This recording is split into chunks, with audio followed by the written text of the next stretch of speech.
అమర్నాథ్ గుహలో రాత్రిపూట సీసీటీవీ కెమెరాలు అమర్చినప్పుడు ఆ తర్వాత ఏం జరిగిందో తెలిస్తే ఆ దృశ్యాలను చూస్తే మీ గుండె వేగంగా కొట్టుకుంటుంది. అమర్నాథ్ గుహ ఒక రహస్యమైన ప్రదేశం.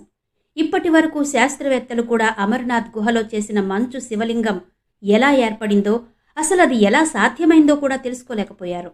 ప్రతి సంవత్సరం అమర్నాథ్ ఆలయం కేవలం 2 నెలలు మాత్రమే తెరిచి మిగిలిన సంవత్సరం పాటు మూసేస్తారు.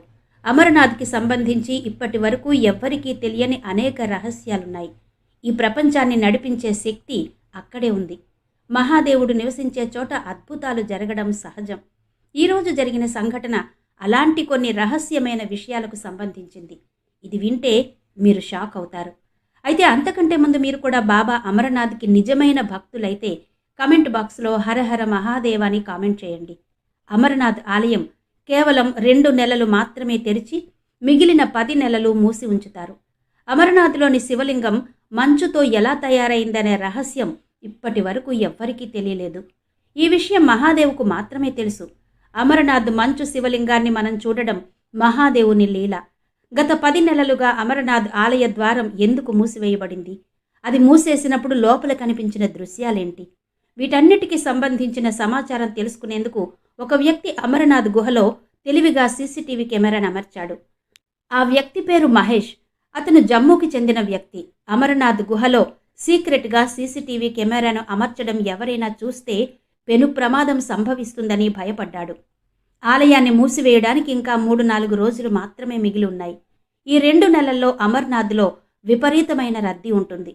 ఎందుకంటే ఈ 2 నెలల్లో అంటే జూలై, ఆగస్టులో మాత్రమే భక్తులు తమకు ఎంతో ఇష్టమైన మహాదేవుని దర్శనం చేసుకునే అవకాశం ఉంటుంది. త్వరలో గుడి తలుపులు మూసే సమయం వచ్చింది. చాలామంది సాధువులు ధ్యానంలో మునిగిపోయారు. ఇక ఈ ఆలయం దగ్గర ఎంతోమంది ఋషులు, సాధువులు ధ్యాన సాధన చేస్తారు. అలాంటి సమయంలో ఒక సాధువు చివరి రోజు బాబా అమర్నాథ్ గుహలోకి వెళ్ళాడు. ఈ సంఘటనలన్నీ చూస్తూ కూర్చున్నాడు మహేష్. గుడి తలుపు మూసే సమయం వచ్చింది. భక్తులందరూ స్వామిని దర్శించుకుని తిరిగి ఆలయంలోంచి బయటకు వచ్చేస్తున్నారు. బాబా అమరనాథ్ ఆలయానికి వెళ్లిన సాధువు తిరిగి రాకపోవడంతో ఆలయ తలుపులు మూసేశారు. మొదట ఈ విషయాన్ని గుడి పూజారి దగ్గరకు వెళ్లి చెప్పాలని భావించిన మహేష్ తాను సీసీ కెమెరాలు అమర్చిన విషయం ఎవరికైనా తెలిస్తే తనకేం అనర్థం జరుగుతుందోనని భావించి మౌనంగా ఉండిపోయాడు. అందుకే అమరనాథ్ గుహలో జరిగే అన్ని కార్యక్రమాలను మహేష్ మౌనంగా గమనిస్తూ ఉన్నాడు. గుడి మూతపడిన 6 రోజుల తర్వాత మహేష్ మళ్లీ సన్యాసిని చూశాడు. ఆ ఋషి మహాదేవుని శివలింగం దగ్గర కూర్చుని ధ్యానం చేస్తున్నాడు. దాదాపు 1 వారం తర్వాత ధ్యానంలో నిమగ్నమైన మహర్షి శరీరం క్రమంగా బలహీనపడటం మహేష్ గమనించాడు. ఏమీ తినకపోవడం, తాగకపోవడం వల్ల సన్యాసి బలహీనంగా మారుతున్నాడని, బహుశా అతని శరీరం బలహీనంగా కనిపిస్తోందని మహేష్ అనుకున్నాడు. చాలా నెలల పాటు అదే దృశ్యం కనిపించింది. ఆపై 3 నెలల తర్వాత ధ్యానంలో కూర్చున్న సాధుబాబా కాళ్ళు కనిపించకుండా పోవడాన్ని మహేష్ గమనించాడు. ఇక అతన్ని చూస్తుంటే అతను గాలిలో తేలుతూ కూర్చున్నట్టు అనిపించింది. ఆ సీన్ చూసి మహేష్ ఒక్కసారిగా షాక్ అయ్యాడు. ధ్యానంలో నిమగ్నమైన ఒక సన్యాసి తన కాళ్ళు పోగొట్టుకోవడం ఎలా సాధ్యమో అతనికి అర్థం కాలేదు. అతను చాలా ఆందోళన చెందడం ప్రారంభించాడు. 6 నెలల తర్వాత సన్యాసి చేతులు కూడా అదృశ్యమయ్యాయని అతను గమనించాడు.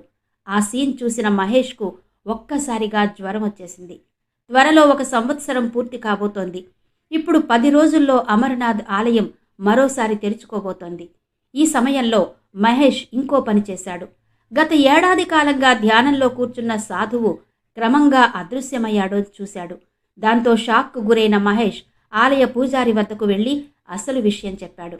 పూజారి వాటిని మహేష్కు చెప్పాడు. ఈ సాధువు సామాన్య సాధువు కాదు. అతను మహాదేవుని రూపంలో ఈ భూమిపై ఉన్నాడు. మరియు మహాదేవుని ధ్యానం ద్వారా అతను అదృశ్యమయ్యాడు, అతనిలో లీనమైపోయాడు అని తెలుసుకున్నాడు. మానవ జీవితంతో సంబంధం లేని చోట అతను ఆ మహాదేవు మాత్రమే నివసించడం ఎంతో గొప్ప విషయం అనుకున్నాడు. మహాదేవుని ప్రత్యక్షంగా చూడడంతో మహేష్ తనకు తానే మైమరిచిపోయాడు. సీసీ కెమెరాల ద్వారా ప్రదర్శన చేసినప్పటికీ ఆ దృశ్యాలు వెలకట్టలేనివి. ఆ సంఘటనను తన గుండెల్లో భద్రంగా దాచుకున్నాడు. ఇక ఈ గుహలో ప్రతి సంవత్సరం మంచు శివలింగం ఏర్పడుతుంది. గుహ పైకప్పు పగుళ్ల నుంచి కారే నీటి బిందువుల వల్ల మంచు శివలింగం ఏర్పడుతుంది. విపరీతమైన చలి కారణంగా నీరు గడ్డకట్టి మంచు శివలింగం ఆకారాన్ని సంతరించుకుంటుంది. చంద్రుని కాంతిని బట్టి పెరుగుతూ తగ్గుతూ ఉంటుంది.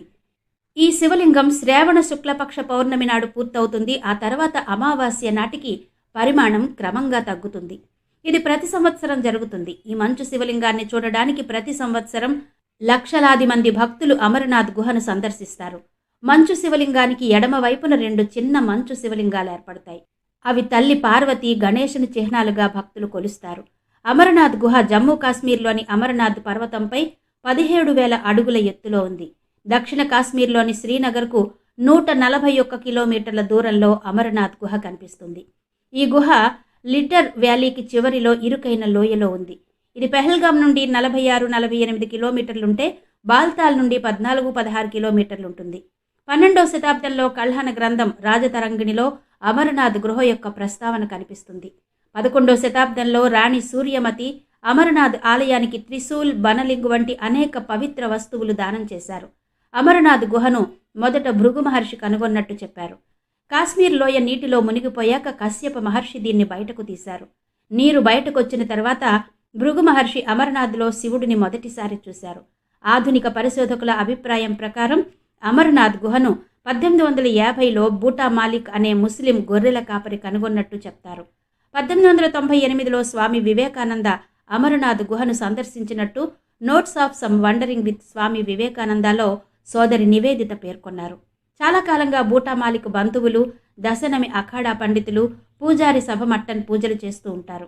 కాలంతో పాటు అమరనాథ్ యాత్ర రూట్ కూడా మారుతూ వస్తోంది. ఈ ప్రాంతంలో రోడ్ల నిర్మాణంతో పాటు ప్రయాణ మార్గం మారింది. ఇప్పుడు అమరనాథ్ను సందర్శించేందుకు 2 మార్గాలున్నాయి. పెహల్గాం నుండి ఒక రూటు ఉంది. ఇది దాదాపు 46-48 కిలోమీటర్లు. ఈ మార్గంలో ప్రయాణించడానికి 5 రోజులు పడుతుంది. 2వ మార్గం బాల్తాల్ నుంచి మొదలవుతుంది. ఇక్కడి నుంచి గుహ దూరం 14-16 కిలోమీటర్లుంటుంది. కానీ నిటారుగా ఉన్నందున అందరికీ అక్కడికి చేరుకోవడం సాధ్యం కాదు. ఈ మార్గం గుండా ప్రయాణం 1-2 రోజులు పడుతుంది. జూలై, ఆగస్టు మినహా మిగతా సమయంలో ఈ గుహ మంచుతో కప్పబడి ఉంటుంది. ఆ సమయంలో -5 డిగ్రీల కంటే తక్కువ ఉష్ణోగ్రత ఉంటుంది. ఈ పరిస్థితుల్లో ఈ గుహను చేరుకోవడం చాలా కష్టం.